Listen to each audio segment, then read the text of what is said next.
Bonjour Léonard, dans un témoignage précédent, vous nous avez confié avoir réalisé 5 explorations avec la thérapie enfant-gégogne, dont la dernière il y a un an de ça. Voulez-vous nous parler de cette dernière exploration? Ce qui m'a amené à faire la dernière exploration, c'est-à-dire la 5e, il y a un peu plus d'un an, c'était un profond sentiment de dégoût qui était apparu quelques mois avant, et plus particulièrement et qui s'accentuait dans la relation conjugale. Et quand on est rentré dans l'exploration, je suis tombé dans la toute petite enfance, en étant victime d'un abus sexuel, pour pas parler d'un viol. J'étais complètement perdu dans ce constat corporel, avec un fort sentiment de ça passe pas, c'est pas possible, c'est dégoûtant, avec un mélange une sorte de tétanisation, de sidération et une hébétude complète et carrément un abandon de vie, on va dire, je sais pas comment, un anéantissement. Alors là, quand je suis remonté de cette exploration, les jours suivants, mais ça a été très, très, très bousculant. Déjà, j'ai dénié tout ce que j'avais retrouvé dans l'exploration, en disant c'est pas possible. Je me suis fait avoir par le thérapeute.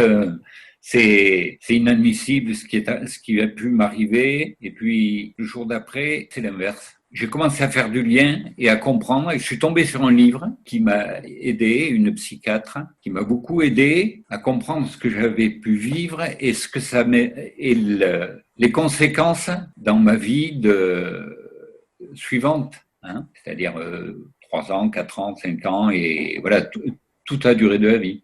Donc j'ai ouvert mon carnet de santé avec des éléments de santé de la petite enfance qui correspondaient à ce que j'avais pu vivre et tous les empêchements que j'ai pu avoir dans une relation de couple harmonieuse, tous les empêchements à être présent dans une vie sociale, soit associative, soit professionnelle, les blocages dans mes projets en tant qu'étudiant, là où j'ai compris que j'avais besoin de retrouver l'estime de moi. Et là, je me suis collé à la très bonne image que j'ai pu avoir de moi, enfant, avant les faits, où je me sentais débordant de vie, gambadant sur la ruelle pavée. Et cette image, elle vibre en moi très, très souvent, plus ou moins consciemment, et ça, j'ai vraiment la sensation que c'est une restauration de l'estime de moi qui se fait. Si par cette vidéo, je peux donner de la matière à comprendre pour des personnes en empêchement, c'est encore meilleur. Merci Léonard pour votre partage.